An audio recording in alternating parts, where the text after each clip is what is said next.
Sir पहले तो इस चीज़ की तारीफ बनती है कि रेस्क्यू वो वाहिद इदारा है जिस पर सबको एतमाद भी है और वो समझते हैं कि इसकी कारकर्दगी कभी ज़वाल पजीर नहीं हुई और आवाम आपके इदारे की खदमात से मुतमईन भी है। बता दीजिए सर, इस वक्त लाहौर में क्या सूरत हाल है, सैलाब की इमदादी कार्रवाइयों की क्या सूरत हाल है, जो नुकसान होना था क्या वो ख़तरा टल चुका है या अभी भी बाकी है? इस वक्त अगर आप देखिए तो जिस तरह हमारे तीनों दरिया इकट्ठे ही शुरू हुए और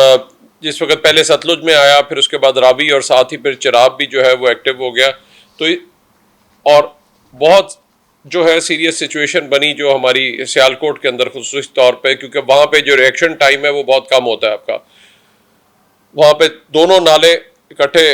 जो है एक्टिव हुए, फिर उसी तरह से जो साथ ही नाला फलकू नाला नाला डेग और उसके बाद पलकू और एक जो है वो शहर में से गुजर रहा था, और वहाँ पे जो है वो काफ़ी बड़ा ये एक चैलेंज बना हमारा कि उधर एकदम जो इनंडेशन हुई वो उसकी वजह से शहर, तो आज अल्लाह का शुक्र है वहाँ से रिसीड कर रहा है और पानी काफ़ी हद तक जो है वो नीचे चला गया है। मैं अभी सियालकोट भी देख कर आ रहे हैं, हमने नारोवाल भी देखा, उसमें डेग का कुछ एरिया और रावी का एरिया जो है वो जो मुतासर हुआ। उसके बाद जिस वक्त ये नीचे आया और उसने खसूसी तौर पर जो लाहौर के अंदर जो है इस वक्त ऑपरेशन चलता रहा और दरिया के जो करीब के एरियाज़ हैं वहाँ पे जो है वो मुतासर हुए, और वहाँ पे अल्लाह का शुक्र है कि कुछ सिर्फ जो दरिया के साथ साथ बेल्ट है वो रही, तो वहाँ से मैं जो है वो रेस्क्यू करने पड़े कुछ लोगों को, और टाइमली इवैक्यूएशन की वजह से, यानी हमने पहले से अलर्ट दे दिए थे कि इस वक्त जो है यहाँ से निकल जाए, और उसकी वजह से जो आज अभी तक हमने तकरीबन इस वक्त तक जो है वो 80,000 के करीब लोगों को हम निकाल चुके हैं। और बिकॉज ऑफ द इवैक्यूएशन, और वो खसूसी तौर पे जो मेन इवैक्यूएशंस हुई वो हमारा इस वक्त जो है आप देखिए नारोवाल के अंदर, और इसी तरह से अगर वहाँ पे जो हमारा साथ साथ सतलुज की जब बेल्ट चलती है तो वहाँ पे कसूर, ओकाड़ा, पाकपतन, बहावल नगर आगे जितने हैं, बिकॉज ये काफ़ी देर से एक्टिव नहीं था तो वहाँ पे दरियाओं के बेल्ट से हमें ये सारे लोगों को निकालना पड़ा है। बिल्कुल सही। अच्छा सर, अभी भी दूसरी तरफ जो है मैं यहाँ पे जो इस वक्त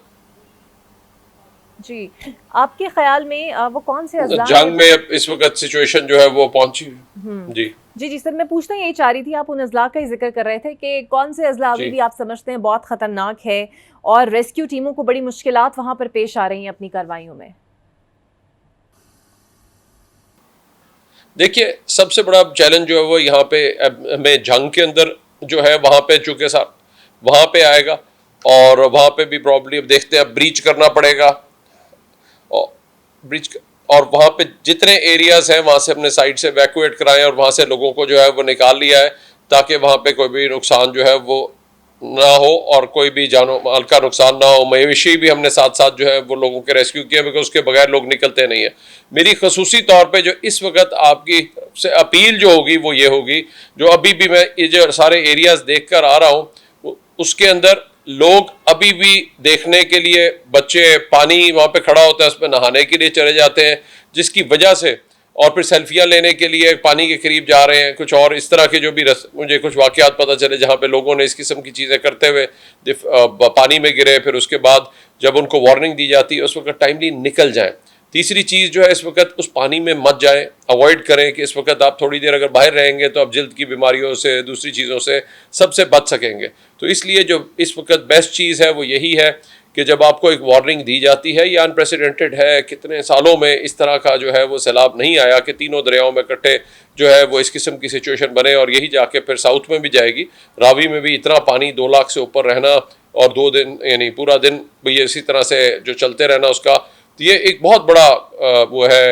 एक चैलेंज है। और क्योंकि इतना अरसा इन दोनों दरियाओं में इस तरह की एक्टिविटी नहीं देखने को मिली थी, तो अब जो हम देख रहे हैं एक पैटर्न चेंज हो रहा है एकदम। जो सियालकोट में 350 मिलीमीटर बारिश हो गई, हमने जो उधर चकवाल में देखा वहाँ पे ये सारा हुआ। तो मेरी लोगों से जो अपील होगी, और यही जो खास तौर पे अर्बन फ्लडिंग जो हमने शहरों में पहला पैटर्न सबसे पहले देखा था कि वहाँ पे भी अभी बारिशें होगी, एक स्पेल और आ रही है, तो वहाँ पे जहाँ पे भी पानी ये खड़ा होता है मेरी लोगों से अपील होगी कि थोड़ी देर रुक जाए। अगर वहाँ पे आप पानी को क्रॉस मत करने की कोशिश, आपको कोई अंदाज़ा नहीं वो कितना गहरा है, दूसरा कोई हो सकता है वहां पे गटर खुला हो, सो ना पैदल क्रॉस करने की कोशिश करें, ना मोटरसाइकिल पे, ना गाड़ी पे, नंबर एक। नंबर दो, जब बारिश हो रही है तो उस वक्त कोई भी जो ये खंबा है या कोई और चीज़ है या कोई ऐसा इलेक्ट्रिसिटी का पॉइंट है उनसे दूर रहे। और साथ साथ जो सबसे इम्पॉर्टेंट चीज़ है, जिस वक्त अब ये सैलाबी सिचुएशन बनी हुई है उसमें से कुछ अरसे के लिए निकल जाए, बार बार उसमें जाके क्रॉस करना, उस पानी में जाने से जितना अवॉइड आप कर सकते हैं अवॉइड करें, ताकि आप बीमारियों से और दूसरी चीज़ों से भी बच सके। और खुदा ना खास्ता आप